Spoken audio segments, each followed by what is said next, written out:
Europe 1. Pierre Devilleneux, c'est votre journée. Chaque jour, coup de fil à celui ou celle qui fait l'actualité. Et ce matin, nous sommes en ligne avec Thomas Soto. Et j'ai envie de dire bonjour Thomas.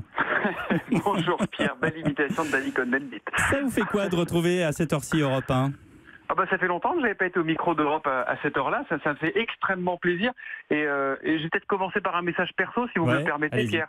Vous allez embrasser tout de suite Julie, Nicolas Canteloup, Lolo Cabrol. Ils arrivent. Et toute cette formidable rédac qui m'a tellement donné, avec qui on a partagé tellement de belles choses pendant 4 ans. Donc voilà, je suis très heureux et je vous embrasse tous. C'est sympa de le dire. Vous êtes sur France Télé, le joker de Laurent Delahousse au 20h le week-end dès demain, tous les samedis à 18h15 sur France 4, Escape News, une émission pour les enfants, avec des enfants, plutôt des ados. De quoi s'agit-il ?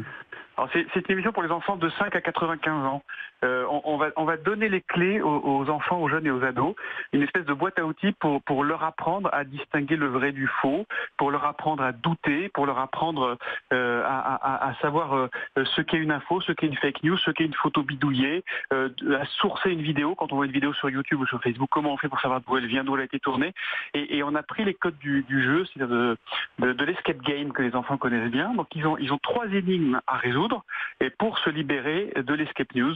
Et franchement, on a tourné les premiers il y a quelques jours et la mécanique fonctionne formidablement bien. Premier numéro demain consacré à Donald Trump, les fake news, pourquoi ? C'est le pape quand même. C'est quand même Attention à ce que vous dites. Non, alors après, attention, c'est sur Donald Trump, mais c'est pas, nous, on n'est pas une émission qui éditorialise. On est une émission de décryptage et encore une fois, une émission qui donne des outils. Non, mais ça colle à l'actualité. Il y a eu les midterms, on comprend. L'avantage, c'est que même si on l'a enregistré il y a quelques jours, on savait qu'avec Donald Trump, on collerait toujours à l'actualité. La suivante, par exemple, elle sera sur les codes de communication des terroristes de Daesh. Celle d'après, elle sera sur les youtubeurs.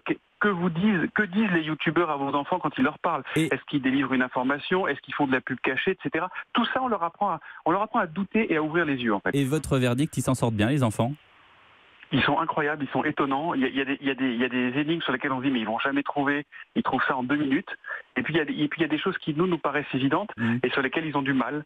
Donc pour moi c'est un outil pédago-ludique. Moi, vous savez, quand j'étais élève, j'ai jamais mieux appris que quand je m'amusais. Voilà, c'était un mauvais élève, donc c'est comme ça. Là, on a décidé d'appliquer ça, cette émission qui est un format vraiment tout nouveau qu'on a inventé avec Jean-Bernard Schmitt de Spicy et France Télévisions Distribution. Et c'est très très marrant à faire. Nous, on s'est amusé en l'inventant, donc j'espère que vous vous amuserez en la regardant. Merci beaucoup Thomas. Thomas Soto d'avoir été en ligne avec nous ce matin. Escape News sur France 4 demain.